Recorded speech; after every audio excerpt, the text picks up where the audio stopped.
তাহাদিগকে কহিলেন, বর সঙ্গে থাকিতে কি বাসর ঘরের লোকে বিলাপ করিতে পারে? কিন্তু এমন সময় আসিবে যখন তাহাদের নিকট হইতে বর নিত হইবেন, তখন তাহারা উপবাস করিবে। পুরাতন বস্ত্রে কেহ পোড়া কাপড়ের তালি দেয় না, কেননা তাহার তালিতে বস্ত্র ছিঁড়িয়া যায় এবং আরো মৌল ছিদ্র হয়। আর লোকে পুরাতন কুপায় নূতন দ্রাক্ষারস রাখে না, রাখিলে কুপাগুলি ফাটিয়া যায়, তাহাতে দ্রাক্ষারস পড়িয়া যায়, কুপাগুলিও নষ্ট হয়। কিন্তু লোকে নূতন কুপাতে টাটকা দ্রাক্ষারস রাখে, তাহাতে উভয় রক্ষা হয়। বলুন আমেন।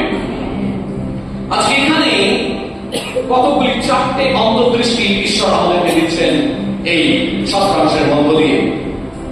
প্রথম যে বিষয়টা তিনি দিচ্ছেন সেটা হচ্ছে, আমরা দেখতে পাচ্ছি প্রথম অংশটা সব আবার চলে যায় 14 পদে। তখন যোহনের শিষ্যগণ কারা ছিল? আমরা দেখতে পাচ্ছি সেই অংশটার মধ্যে আমরা দেখতে পাচ্ছি যোহনের শিষ্যগণ তাহার নিকটে আসিয়া কহিল, ফরিসীরা এবং আমরা অনেকবার উপবাস করি, অনেকবার উপবাস করি। কথাটা কেমন যেন কানে শ্রুতিমধুর লাগছে না। এখানে যে বিষয়টা বলার চেষ্টা করছে, এই যোহনের শিষ্যরা এবং ফরিসীরা আমরা অনেকবার উপবাস করি, কথাটা যেন মনে হচ্ছে একটু অহংকার বা অহংবোধযুক্ত কথা। এখানে বলছে আমরা যেন নিজেদের ধার্মিকতায় গর্ব না করি, আমরা যেন নিজেদের ধার্মিকতায় অহংবোধ না জন্মাই। ফরিসীরা এবং সদ্দুকীরা এবং যোহনের শিষ্যরা তারা অনেক সময় এই মানসিকতা তাদের মধ্যে ছিল এবং তারা কার সঙ্গে কথা বলছে ভুলে গেছে? প্রভু যিশুর সঙ্গে কথা বলছেন, যাত্রার সঙ্গে নয়। প্রভু যিশুর সঙ্গে যখন কথা বলছেন, বলছে, অভিযোগ করছে। কিরকম অভিযোগ? অভিযোগ হচ্ছে আমরা ফরিসীরা যোহনের শিষ্যরা, মানে আমরা বলতে গেলে যোহনের শিষ্যরা আর ফরিসীরা অনেকবার উপবাস করি, কিন্তু তোমাদের শিষ্যরা করে না কেন? এখানে স্পষ্টত একটা গর্ব, অহংকার বোধের পরিচয় হচ্ছে। অনেক সময় দেখবেন আমাদের মধ্যে আমরা অনেক উপবাস করি, আমরা নিয়মিত চার্চে আসি বা ইত্যাদি ইত্যাদি, সেটা লোককে দেখানোর জন্য নয়। বলুন আমেন। আমি নিয়মিত চার্চে আসি, গর্ব করার জন্য আপনি চার্চে আসেন না, আপনি ঈশ্বরের গৌরব করার জন্য আসেন। বলুন আমেন। গর্ব করার জন্য নয়, গৌরব করার জন্য। বলুন, আমি গর্ব করার জন্য নয়, গৌরব করার জন্য চার্চে আসি। যখন গৌরব করার জন্য মণ্ডলীতে আসবেন, দেখবেন ঈশ্বর আপনার এবং পারিবারিক জীবনে নতুন কাজ করতে শুরু করেছেন। আপনি শুধু তার গৌরব করতে থাকুন। এখানে তারা উপবাস করছে, উপবাস করছে ঈশ্বরকে সন্তুষ্ট করার জন্য নয়, তারা উপবাস করছে মানুষকে দেখানোর জন্য।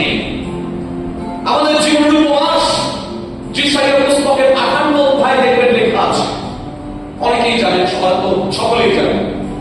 যিশাইয়া পুস্তকের 58 অধ্যায়ে পরিষ্কার লেখা রয়েছে উপবাসের নিয়মাবলী।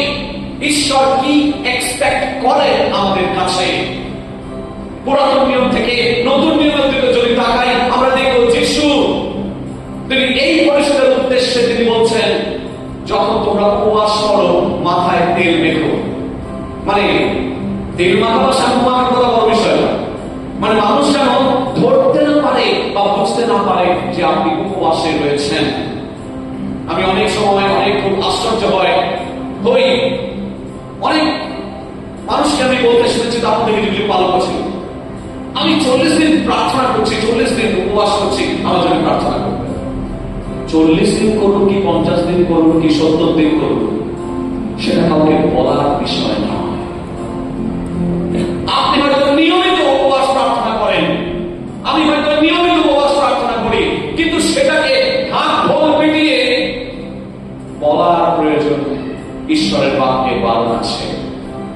ঈশ্বরের বাক্যে বলছে গোপনে তুমি you go into your closet, কথাটা ব্যবহার করা হয়েছে। মানে গোপন কি বলে, অন্তরাগারে প্রবেশ কর, মানে একটা ঘরে যেখানে তুমি একাকী, 1:1, ঈশ্বরের সঙ্গে আমি একাকী। সেটা আমি বাগানের মধ্যেও করতে পারি, বোটানিক্যাল গার্ডেনের মধ্যেও ঢুকে যেতে পারি, কোন জঙ্গলের ভেতরে ঢুকে যেতে পারি, গিয়ে প্রার্থনা করতে পারি। সেটা আপনার এবং আপনার ঈশ্বরের মধ্যে সম্পর্ক দীর্ঘ।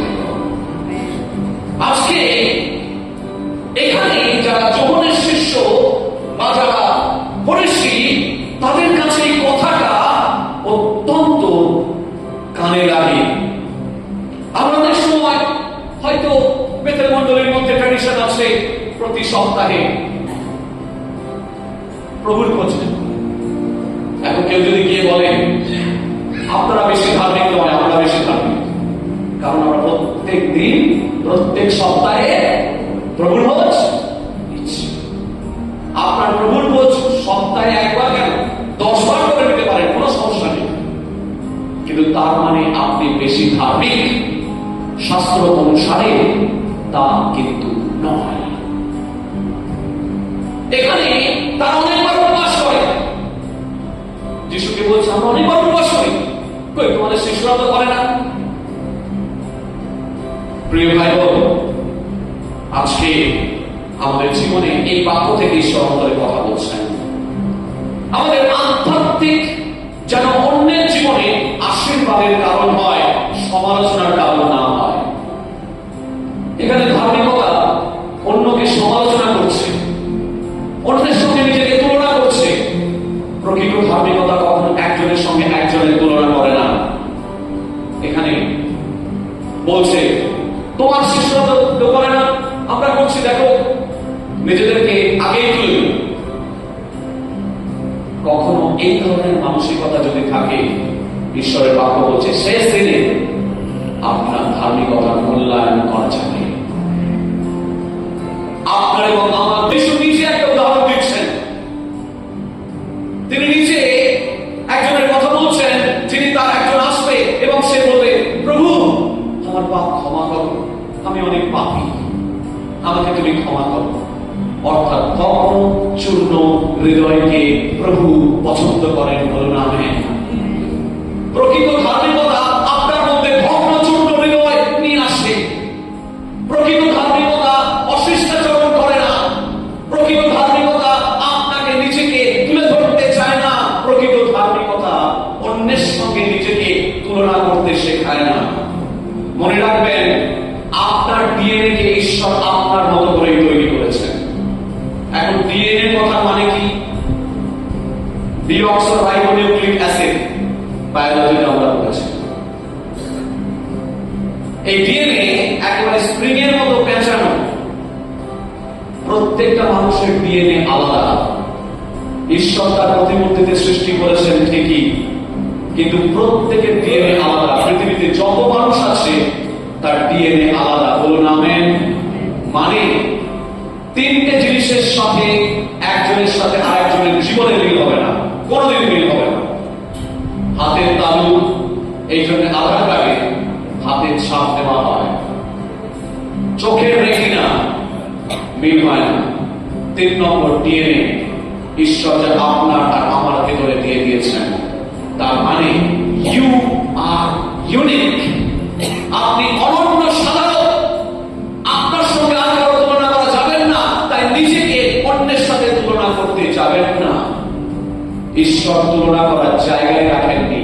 আপনি ইউনিক। বলুন ঈশ্বরের দৃষ্টিতে আমি অনন্য, সাধারণ।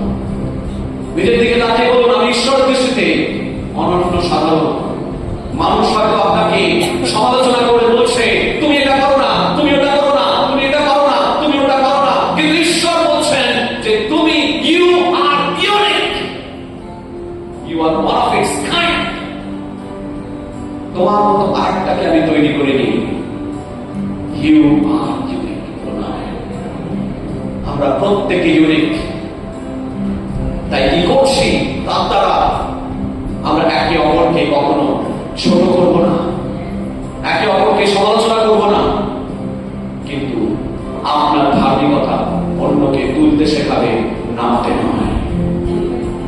2 নম্বর, ঈশ্বরের বাক্য বলছে no one should do anything without knowing the full truth. কোন কিছুই আপনি করবেন না সম্পূর্ণ সত্যতা না জেনে। দেখুন সত্যতা কোথায় লেখা আছে? 15 পদ থেকে যিশু বলছেন, ব্যাখ্যা দিচ্ছেন ওই যোহনের শিষ্যদের আর ফরিসীদেরকে। তিনি বলছেন, বর সঙ্গে থাকিতে কি বাসর ঘরের লোকে বিলাপ করে? কিন্তু এমন সময় আসবে যখন তাহাদের নিকট হইতে বর দিত হইবেন, তখন তাহারা উপবাস করিবে। আমরা অনেক সময় না জেনে সমালোচনা করে ফেলি। যদি সেই রকম পূর্ণ সত্য না জেনে সমালোচনা করি, সেটা বোকামির নামান্তর। বোকারাই শুধু না জেনে আগে কথা বলে। যারা চালাক, যারা বুদ্ধিমান, তারা পরিপূর্ণ সত্য যাচাই করে। আমরা যখন কোনো রিসার্চ করি, সমস্তটা একটুখানি জেনে কথা বলি না, কখনো একটুখানি জেনে কথা বলি না। কোন থিওরি যখন আসছে, সেই থিওরির পিছনে কি ব্যাকগ্রাউন্ড আছে, কেন সেই থিওরি আসছে, সেই থিওরির ইমপ্লিকেশন কি হবে, মানে আগামী দিনে কিরকম হবে, তার আগা আসমানা চিন্তা করে ডাইনে বাঁয়ে সামনে পেছনে সবটা ভাবি, সবটা চিন্তা করি, সবটা আলোচনা করি, তারপরে কথা বলি, তারপরে সেটাকে ডকুমেন্টেশনে নিয়ে আসি। যে কোনো জিনিস আমাদেরকে প্রভু শেখাচ্ছেন। যোহনের শিষ্যরা এবং ফরিসীরা তারা যখন কথা বলল, পুরো চিত্রটা, পুরো ছবিটা মাথায় নেই, কথা বলার জন্য কথা বলেছে। তখনই প্রভু যিশু তাদেরকে শেখাচ্ছেন। আজকে প্রিয় ভাই বোন, যখন আমরা আসুন, আমরা অনেক সময় মণ্ডলীতে আসি না জেনেই আমরা চলে আসি। ওই আজকে ঘুম থেকে উঠেছি, আমরা মণ্ডলীতে এসেছি, ওই যেতে হবে তাই যাচ্ছি, তাই বলে কি আমরা আসি? জানেন মণ্ডলীতে আসতে কত বড় একটা প্রিপারেশন লাগে। অনেক সময় বহু মানুষ গাড়ি ভাড়া খরচা করে, অনেকে কষ্ট করে হেঁটে আসে। আপনারা তো জানেন না, বহু লোক, অনেক স্টোরি। এই কিছুদিন আগে শুনছিলাম, আমাদের একটা মিটিং ছিল ঝাড়খণ্ডে, উত্তরপ্রদেশ, মধ্যপ্রদেশে। ভোর 4টার সময় উঠে হাঁটতে শুরু করে, যানবাহন নেই, জঙ্গলের ভিতর দিয়ে পাঁচটাকে হেঁটে যেতে পারে, জঙ্গলের ভিতর দিয়ে বিশ্বাসীদেরকে হেঁটে যেতে পারে। ভেবেই কিনারা পাই না 4টের সময়, তারও আগে 3টে, 3:30 সময় অন্ধকারের মধ্যে জঙ্গলের ভেতর দিয়ে কি করে যায়, অভিজ্ঞতা নেই, সেটা বলতে পারবো না।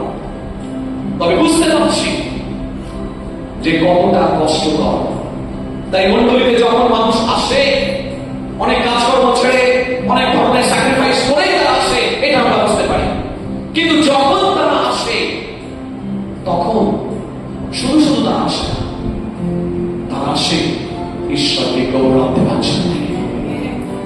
তাই যখন আসবো, আমাদেরকে চিন্তা করতে হবে যে we have to come to give the glory to God. আমরা আসছি ঈশ্বরকে গৌরব দেওয়ার জন্য। হয়তো অনেকের হাঁটতে অসুবিধা হয়, অনেকের বিভিন্ন ধরনের সমস্যা হয় শারীরিক, অনেকে আমার পুরো ঘন্টা বসে থাকতে পারেন না, সেও আমি অনেকে জানি। সেটা অবাস্তব নয়, সেটা নয়, অস্বাভাবিক নয়, সেটা অত্যন্ত সব। তার মানে এত কিছুর পরেও যখন তারা আসে, আমরা যখন আসি, মনে রাখবেন স্থির লক্ষ্য নিয়ে আপনি মণ্ডলীতে আসবেন। আপনি কিছু পাওয়ার জন্য আসছেন, নিজেকে কষ্ট করতে হবে। আপনি কি শুধু জাস্ট ঘুম থেকে চলে আসছেন? আপনি কি শুধু দেখতে আসছেন কি হচ্ছে মণ্ডলীতে? যিশুর সময়তেও বহু লোক তার পেছনে যাচ্ছে, সকলেই যে তাকে জানতে চাচ্ছে তা কিন্তু ছিল না। এটা সর্বযুগেই ছিল। মণ্ডলীর ইতিহাস পড়লে দেখা যায় সর্বযুগেই এই সমস্ত ব্যাপার ছিল। তাহলে আমরা কি করতে আসছি? সত্য কি ফরিসীদের মতো যিশুকে সমালোচনা করতে আসছে, ক্ষুব্ধ হতে আসছে, এই হলে এইটা হবে? যিশু এখানে শিক্ষা দিচ্ছেন। তিনি সত্যটাকে তাদের কাছে উদ্ঘাটন করে দিলেন এবং বললেন যে যখন আমরা কিছু করব, যে কোনো কাজ করব, পূর্ণ সত্যটাকে জানবেন, ঈশ্বরীয় সত্যটাকে জানবেন। এবং মণ্ডলীতে যখন আসবো, আমরা তবে মনে রাখবেন, নিজের কাছে নিজে পরিষ্কার হয়ে আসবেন যে প্রভু, আমি মণ্ডলীতে যাচ্ছি তোমার গৌরব করতে। আমার মুখ দিয়ে যেন একটা শব্দ অন্যকে আঘাত না করে, অন্যকে ভাবনা সৃষ্টি করে, অন্যকে কষ্ট না দেয়, কিন্তু প্রভু আমার এই মুখের বাক্য যেন তোমার গৌরব সাধন করতে পারে এবং তোমাকে গৌরব দিতে পারে, এবং আমার একটা মুখের বাক্য যেন বহু মানুষ সুস্থ হতে পারে। আজকে আমাদের জীবনে অনেক সময় আমরা কি বলি, না ভেবে চিন্তে কথা বলি। অনেক কিছু শিক্ষা জাগতিক ভাবে অনেক বই পড়ার মধ্য দিয়ে পাই, অনেক সিনেমা দেখার মধ্য দিয়ে পাই। তারপরে আমি সিনেমাকে ফোকাস করছি না, কিন্তু শিক্ষা, ঈশ্বরকে বাক্সের মধ্যে বন্দি রাখা যায় না। তাই ঈশ্বর কোন বিষয়ের মধ্য দিয়ে কখন শিক্ষা দেবেন ভাবতেও পারি না। এমন একটা শিক্ষা আমি পেয়েছিলাম যেটা বাক্যের সঙ্গে সরাসরি রিলেটেড, বোধহয় বলেছি এর আগে, তবু আরেকবার বলতে হচ্ছে। সেটা হচ্ছে এই তারে জমিন পর বলে একটি সিনেমা দেখেছিলাম। সেখানে ছোট্ট বাচ্চা আছে, পড়াশোনা ঠিক মতো বুঝে উঠতে পারছে না, তার শব্দগুলো, অক্ষরগুলো ওলট পালট হয়ে যাচ্ছে। তার বাবা মা তাকে হোস্টেলে পাঠিয়ে দিয়েছে রেগে। তার একটা টিচার ছিল, সে যেই হোক সেই টিচার, সেই টিচার তার বাবাকে বলছে এই কথা, বলছে একটা দ্বীপে গিয়ে মানুষ গাছপালাগুলোকে কাটে না, কিন্তু শুধু সাপ করে, অভিশাপ দেয়। কিছুদিন পরে গাছটা আপনা হতেই নুইয়ে পড়ে। প্রিয় ভাই বোন, এই কথাটার সঙ্গে ডাইরেক্ট বাইবেলের কানেকশন আছে। কোথায় আছে? ডুমুর গাছকে কে অভিশাপ দিয়েছে? ডুমুর গাছকে যিশু অভিশাপ দিয়েছিলেন, আর 24 ঘন্টার মধ্যে সেই গাছ শুকিয়ে গিয়েছিল। প্রভু যিশু স্বয়ং ডুমুর গাছকে অভিশাপ দিয়েছিলেন। তার মানে জীবন মৃত্যুর ক্ষমতা আমাদের জীবের মধ্যে রয়েছে।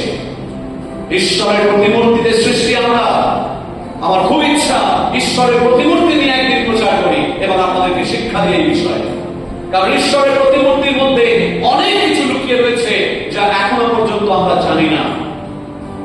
সেই ঈশ্বরের প্রতিমূর্তির একটা বিষয় হচ্ছে যে আমার এবং আপনার মধ্যে, জীবের মধ্যে সেই আগায়, সেই ক্ষমতা দেওয়া রয়েছে, যেটা হিতোপদেশ 21 অধ্যায় 8 পদে লেখা রয়েছে। জীবন মৃত্যুর ক্ষমতা আমাদেরকে জিহ্বার মধ্যে দেওয়া হয়েছে। তাই আপনি কি বলবেন সেই বলার দ্বারা যেন কেউ ভেঙে না পড়ে? আপনি কি বলবেন তার দ্বারা যেন মানুষ দুঃখ না পায়? আপনার এবং আমাকে ঈশ্বরের নরনারী হিসেবে, ঈশ্বরের দাসদাসী হিসেবে স্মরণে রাখতে হবে। আপনি কি বলছেন? তাই সেই বলা যেন মানুষের জীবনে আশীর্বাদের কারণ হয়, অভিশাপের নয়। 3 নম্বর, যিশু নিজেকে বর রূপে তুলে ধরলেন। অদ্ভুত ব্যাপার, যিশু নিজেকে কি রূপে তুলে ধরলেন এখানে? বর। সাধু পৌল বলার অনেক আগেই প্রভু যিশু বলছেন তিনি যদি বর হন তাহলে বধূকে। প্রভু যিশু নিজেকে বলছেন বর, তাহলে বধূকে। বধূ কারা? হাত তুলি তো। ইয়েস, আপনি কি যাদের হাত তোলেননি আপনি কি বধূ নন? বলুন আমেন। আমরা খ্রিস্টের বধূ। হালেলুয়া। আপনি আনন্দ করুন, খ্রিস্ট আমাদের স্বামী। অদ্ভুত একটা উদাহরণ তিনি এখানে তুলে ধরলেন এবং তুলে ধরে বললেন যে আমি তোমাদের স্বামী। মণ্ডলীর স্বামীকে স্বয়ং যিশু। তাই মণ্ডলীর স্বামী যখন যিশু, মনে রাখবেন আমাদের যিশুর সঙ্গে থাকলে যথেষ্ট। সেই কারণে ফরিসীরা এবং যোহানের শিষ্যরা তারা উপবাস করছিল, তারা অনেক কিছু করছিল, কিন্তু যিশু তাদের সঙ্গে ছিলেন না। আপনি কখনো উপবাস যিশুকে ছাড়া করবেন না। কখনো মণ্ডলীতে আসছেন, যিশুকে ছাড়া আসবেন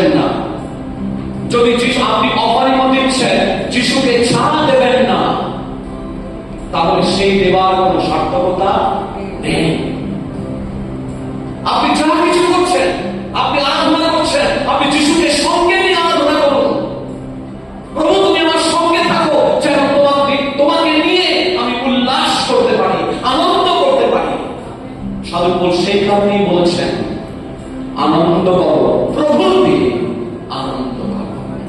আনন্দ নিজে নিজে হয় না, প্রকৃত আনন্দ নিজে নিজে আসতে পারে না। জগতের অনেক আনন্দ আছে, রাত কেটে গেলেই সে আনন্দ ফুরিয়ে যায়, কিন্তু প্রভুদের আনন্দ কোনোদিন ফুরায় না। স্বামী যতক্ষণ থাকে বধূ আনন্দে থাকে, বলুন আমেন। যতক্ষণ স্বামী ঘরে থাকে বধূ আনন্দে থাকে। অস্বীকার করতে পারবেন? যখনই আমি কলেজ থেকে হয়তো দেরি হলো, দেরি হবে মনে করে দিলাম, বধূ গলার কণ্ঠস্বরটা চেঞ্জ হয়ে গেল, কিন্তু যেই বলি এটা তাড়াতাড়ি চলে আসবো বা অন্য কোনো কাজ আছে বাড়িতে, ও তুমি আসছো, বধূর আনন্দের সীমা থাকে না। যতক্ষণ স্বামী থাকে বধূর আনন্দের সীমা থাকে না। যতক্ষণ স্বামী আমাদের সাথে রয়েছেন আমাদের উপবাসের মধ্যেও আনন্দের সীমা থাকবে না।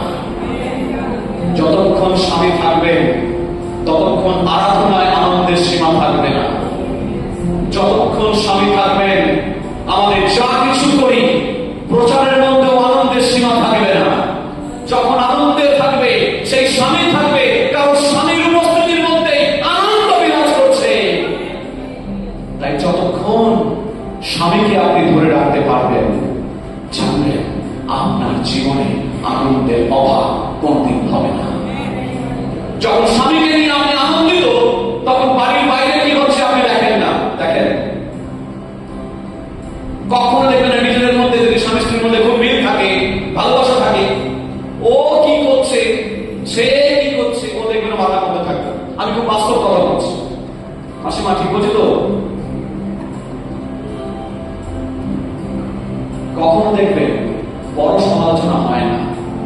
এই সত্য কি করেছিল এই জহনের শিষ্যরা, তাদের কাছে যিশু ছিলেন না, তাদের সঙ্গে যিশুর উপস্থিতি তাদের মধ্যে ছিল না, তাদের মধ্যে সে আনন্দ নেই। সেই কারণে প্রভু যিশু বলছে এরা বিলাপ করবে কখন? যখন স্বামী চলে যাবে।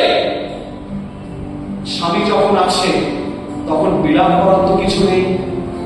আমাদের মাঝে বিলাপ আসবে না, কারণ যিশু আমাদের স্বামী আমাদের কাছে রয়েছেন। সেই কারণে স্বামীর উপস্থিতি যতক্ষণ আপনার জীবনের মধ্যে থাকবে, আমার জীবনের মধ্যে থাকবে, আপনার জীবনে কোনদিন অশান্তি আর নিরানন্দ আসবে না, আনন্দই থাকবে। বলুন আমেন। আজকে প্রভুর উপস্থিতি মধ্যে আপনি সমস্ত কিছু করুন, স্বামীকে নিয়ে আপনি সমস্ত কিছু করুন। স্বামী বলতে আমি প্রভু যিশুকে বোঝাচ্ছি এই মুহূর্তে। 4 নম্বর, আমরা সরাসরি চলে যাচ্ছি 16 এবং 17 পদে। এই দুটো পদ খুবই গুরুত্বপূর্ণ। 16 এবং 17 পদে বলছে, কি বলছে? পুরাতন বস্ত্রে কেহ পোড়া কাপড়ের তালি দেয় না, কেননা তাহার তালিতে বস্ত্র ছিঁড়িয়া যায় এবং আরো মন্দ ছিদ্র হয়। একইভাবে বলা হয়েছে, আর লোকে পুরাতন কুপায় নতুন দ্রাক্ষারস রাখে না, রাখিলে কুপাগুলি ফাটিয়া যায়, তাহলে দ্রাক্ষারস পড়িয়া যায়, কুপাগুলি নষ্ট হয়। কিন্তু লোকে নূতন কুপাতে টাটকা দ্রাক্ষারস রাখে, তাহলে উভয় রক্ষা হয়। আজকে প্রিয় ভাই বোন, প্রথমে পুরাতন বস্ত্রের কথা বলি, অর্থাৎ ওল্ড ক্লোথস, পুরাতন বস্ত্র, পুরাতন জামা কাপড়। কখনো গামছা পুরনো হলে বা টাওয়েল পুরনো হলে তার মধ্যে রিপু করা কোনদিন শুনেছেন? আমি তো শুনিনি, আপনারাও শুনেন। কারণ পুরাতন কাপড়ের মধ্যে যদি আগেকার দিনের মতো রিপু করা, সেই রিপু করার ব্যাপারটা ছিল তারপরে সুন্দর করে। কিন্তু পুরাতন কাপড়ে যতই রিপু করল কিছুদিন পর আবার ছিল, আবার ছিল। তাই পুরাতন বিষয়গুলির উপরে বেশি নতুনের প্রলেপ দিলেই সমস্যা, ছিঁড়ে যাবে। ঠিক একই জিনিস প্রভু যিশু বলছেন, উদাহরণটা প্রভু যিশু স্বয়ং দিচ্ছেন। তিনি বলছেন এখানে, কি বলছেন? পুরাতন কুপায় নতুন দ্রাক্ষারস রাখা যাবে না। কেন রাখা যাবে না? ব্যাকগ্রাউন্ডটা কি আছে? ফেটে যাবে। কেন ফেটে যাবে? তার কারণ আছে। দুটো জিনিস আছে। আমি একটা জিনিসের উপর অধিকাংশ সময় জোর দিয়েছি, যে ব্যাকটেরিয়া থাকে, এবং সেই ব্যাকটেরিয়া অনেক সময় নতুন জিনিসকে নষ্ট করে দেয়। দুধের মধ্যে, আমি বলেছি অনেকবার, দুধের মধ্যে যদি ছানার জল দেওয়া হয় তাহলে সেটা কেটে যাবে। কিন্তু আরো একটা জিনিস আছে, সেটা হচ্ছে যে পুরাতন কুপাগুলো হচ্ছে একটা লেদারে মানে চামড়া, এবং এগুলো পুরাতন কুপাগুলো ভীষণ শক্ত হয়ে থাকে, ফ্লেক্সিবল নয়, শক্ত, কঠিন, একে বেশি টানা হেঁচড়া করা যায়, একটুখানি হলে ছিঁড়ে যায় বা পড়ে যায়। সেখানে এই জন্যই বলছে যে যদি তোমরা পুরাতন কুপার মধ্যে রাখো, তার মানে পুরাতন কুপাগুলো শক্ত, ডিফিকাল্ট টু স্ট্রেচ, এগুলোকে ঠিক নমনীয় হয় না। পুরাতন মেন্টালিটি গুলোও কিন্তু তাই, বলুন আমেন। পুরাতন মেন্টালিটি, পুরাতন চিন্তা ভাবনা, যিশু এখানে বলছেন যদি আমরা পুরাতন চিন্তার মধ্যে বন্দী হয়ে থাকি তবে নতুন দ্রাক্ষারসের স্বাদ আমরা নিতে পারবো না। যদি নতুন দ্রাক্ষারসের স্বাদ নিতে হয় তাহলে পুরাতন চিন্তা ভাবনার মধ্যে বন্দী হয়ে থাকলে ঈশ্বর আপনার জীবনে নতুন কাজ করতে পারবেন না। ঈশ্বরের আত্মা বলছেন এখানে কথা, তিনি বলছেন কুপার মতোই আমাদের হৃদয়টাও সম্প্রসারিত করতে হবে। আমাদের হৃদয়টা কুক্ষিগুলো হয়ে গেছে, পুরাতন জিনিসের মতো সেগুলো একদম জড়সড় হয়ে গেছে, একেবারে কঠিন হয়ে গেছে। সেই কঠিন হৃদয়ে, পুরাতন কুপায় কঠিন হৃদয় রয়েছে, হৃদয়টা শক্ত হয়ে রয়েছে। ঈশ্বর আত্মা বলছেন আপনি যতক্ষণ না পর্যন্ত ওই পুরাতন হৃদয়টাকে ছেড়ে আপনি নতুন হৃদয়ের নতুন কুপার মতো আপনার নমনীয়তা আসছে, আপনি ততক্ষণ ঈশ্বরের নতুন পরিকল্পনার শামিল আপনি হতে পারবেন না। ততক্ষণ পর্যন্ত নতুন আশীর্বাদ, নতুন দ্রাক্ষারসের যে স্বাদ আপনি সেটা নিতে পারছেন না, কারণ পুরাতন কুপার মতোই আমাদের হৃদয়গুলো সংকুচিত হয়ে রয়েছে। It has to expand. It has to stretch. It doesn't have the stretchability. It has lost its stretchability. তার সম্প্রসারণ ক্ষমতা এটা হারিয়ে ফেলেছে। ঈশ্বরের আত্মা যেখানে থাকে সেখানে স্বাধীনতা থাকে, ঈশ্বরের আত্মা যেখানে থাকে সেখানে আনন্দ থাকে, ঈশ্বরের আত্মা যেখানে বিরাজ করে সেখানে সকলে মিলে আনন্দ সহকারে আমরা নাচ করতে পারি, গান করতে পারি, বলুন আমেন। তাই ঈশ্বরের উপস্থিতির মধ্যে রাজা দাউদ তিনি বস্ত্র খুলে নাচছিলেন। কেন? কোন বাধা নেই ঈশ্বরের উপস্থিতির মধ্যে আসতে। পুরাতন নিয়মে বাধা ছিল, নতুন নিয়মে কোনো বাধা নেই।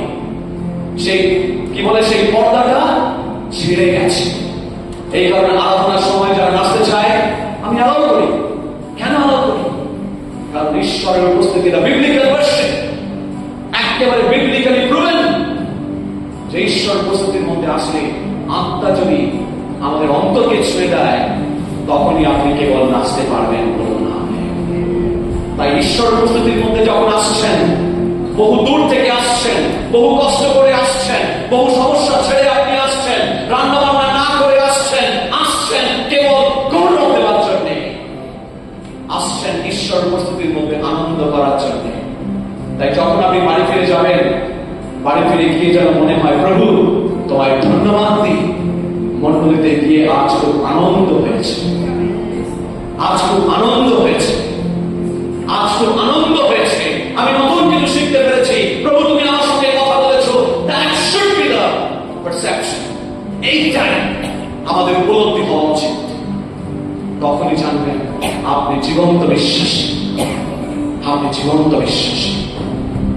তাই আজকে পুরাতন চিন্তা ভাবনাকে ত্যাগ করে কুপার মতো নিজেদেরকে নতুন করে তুলতে হবে। ঈশ্বর আপনাকে মান্না দিতে চান, কিন্তু মান্না দেওয়ার একটা শর্ত ছিল ঈশ্বরের কাছে। সেই শর্তটা জানেন? যেদিনকার মান্না সেই দিনকে আপনি সেটাকে জমিয়ে বাসি রাখতে পারবেন যে পরের দিনের জন্য। ইনফ্যাক্ট ইসরায়েল সেটা বলেছিল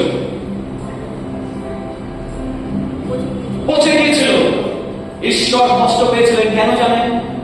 কেন তিনি ফ্রেশ মান্না প্রতিদিন দিতে চাইছেন? যাতে তার লোকেরা, তার প্রজারা তার উপরে নির্ভর করতে পারে। প্রতিদিনের মান্নার জন্য আপনি তার উপরে নির্ভর করুন। ঈশ্বর চান আমরা তার উপরে নির্ভর করি। আমার মেয়ে যদি আমাকে বলে তুমি এটা দাও, না দিলে আমি ব্যবস্থা করতে পারবো, কথাটা কি শুনতে ভালো লাগবে? প্রত্যেক বাবা মা চায় তার মেয়ে বা তার ছেলে তার কাছে এসে বলো, বাবা জড়িয়ে ধরে আমার ওটা চাই, আমার ওটা কিনে দাও। ইয়েস, ঠিক তেমনি ভাবে স্বর্গস্থ পিতা চান আমরা তার উপরে নির্ভর করে আমরা তাকে জিনিস চাই। প্রভু তুমি আমাকে ওটা জড়িয়ে দিও, আমার কেউ নেই, তুমি আমাকে ওটা জড়িয়ে দিও। প্রভু তখন সেই নির্ভরশীলতার জন্য প্রচুর আশীর্বাদ করবেন। মান্না যখন তিনি দিচ্ছেন, তিনি সেগুলোকে রাখতে বারণ করছেন। মনে রাখবেন, আমরাও অনেক সময় সেই পুরাতন মান্নাগুলোকে এখনো সংরক্ষিত রেখেছি। নতুন মান্না ঈশ্বর দেবেন কি করে? ইসরায়েল জাতির মতো এখনো সেই পুরাতন মান্নাগুলোকে আমরা জমিয়ে জমিয়ে জমিয়ে স্তূপাকার করে দিয়েছি। খেতে পারছি না, না পারছি ফেলতে, না পারছি কিনতে। অচল অবস্থার মধ্যে রয়েছে আমরা। পুরাতন মান্নাগুলোকে স্থানে আপনাকে ঈশ্বর 2026 সালে কি মান্না দিচ্ছেন সেগুলোকে আপনাকে চিন্তা করতে হবে। You do not belong to 50 years back, you belong to today. ফিলসফিতে একটা কথা আছে, যেহেতু ফিলসফি এবং রিলিজিয়ন আমার স্পেশালাইজড সাবজেক্টস, সেখানে বলছে আপনি শুধু বর্তমানেই বাঁচেন। জানি না কতজন আমার সঙ্গে এগ্রি হবে। আপনি শুধু বর্তমানেই বাঁচেন। অতীত আপনি স্মরণ করতে পারেন, ভবিষ্যতের জন্য প্রার্থনা করতে পারেন, কিন্তু বাঁচবেন কোথায়? বর্তমানে। বলুন আমেন। আপনি শুধু বর্তমানেই বাঁচেন, বর্তমানে আপনি বেঁচে রয়েছেন। আপনি কিন্তু অতীতে বেঁচে নেই। অতীত থেকে কাটিয়ে আপনি বর্তমানে, মানে যে সময়টা আপনি আছেন সেই সময় আপনি বেঁচে আছেন। ভবিষ্যতের জন্য প্রার্থনা করতে পারেন। বাঁচতে আপনি কেবল বর্তমানেই পারেন। এটা ফিলসফিক্যাল কথা, কিন্তু বাস্তব কথা। আজকে ঈশ্বর বলছেন প্রতিদিনের জন্য তোমার মান্না আমার আছে। প্রতিদিনের জন্য মান্না আছে তোমার জীবনে। যে মান্নার প্রয়োজন আমি তোমাকে দেব। ঈশ্বর বলছেন স্মরণে রাখো, ঈশ্বর বলছেন স্মরণ করো, কিন্তু আপনি ঈশ্বরের উপরে নির্ভর করুন। ঈশ্বরের বিশ্বস্ততাকে স্মরণ করুন, ধন্যবাদ দিন, এবং বর্তমানে আপনি ঈশ্বরের উপরে নির্ভর করুন আর বলুন, প্রভু আমাকে তুমি মান্না দাও। আমি তোমার মান্নাকে জমিয়ে রাখবো না, কারণ ঈশ্বরের বাক্য বলছে মান্নাকে যেন আমরা জমিয়ে না রাখি। ধন্যবাদ ঈশ্বরের বিশ্বস্ততার জন্য, কিন্তু মান্না আমরা ফ্রেশ প্রতিদিন আপনি পাবেন। বলুন আমেন। বাজার থেকে মাছ, আমি কখনো বরফের মাছ খেতে পছন্দ করি না। সবসময় ফ্রেশ মাছ। আমি যখনই বাজার থেকে আসি আমি ফ্রেশ মাছ, জ্যান্ত মাছ আমি খাই। বরফের মাছ খুব একটা কালে ভদ্রে, বিশেষ করে বিয়ে বাড়ি গেলে তার কারো বাড়িতে গেলে আমি খেয়ে নেব, কিন্তু নিজের বাড়িতে কিন্তু আমি সবসময় ফ্রেশ মাছই পছন্দ করি। কখনো দেখবেন যখনই আপনি সেই মাছটাকে ডিপ ফ্রিজের মধ্যে রেখে দিচ্ছেন, সেই টেস্টটা কিন্তু কখনোই থাকে না। মাংস একদম তরতাজা একদম নিয়ে ফ্রেশ নিয়ে আসলাম, বা মাছ আমি নিয়ে আসলাম, সেইটাতে যে মাছের ঝোল বা মাছের যা দই কাতলা যাই বলুন না কেন, মাছের রেসিপি, সেগুলো খেতে যে আনন্দ, ডিপ ফ্রিজ থেকে এক সপ্তাহ পরে যে মাছ বার করছি আমি দেখেছি সেই মাছের টেস্ট কিন্তু এক থাকে না। প্রত্যেক দিন যে মান্না ঈশ্বর আপনাকে দিচ্ছেন তার যে টেস্ট, সেই টেস্ট ফ্রেশনেস, তরতাজা সতেজ আশীর্বাদ প্রত্যেক দিন ঈশ্বর আপনাকে দিচ্ছেন। সেইটাকে ধরে রাখুন, সেইটা ভোজন করুন প্রত্যেক দিন। দেখবেন আপনি আধ্যাত্মিক দিক থেকেও তরতাজা থাকবেন। বলুন আমেন। করলে সেই আশীর্বাদ কেউ ধরে রাখতে পারবেন না।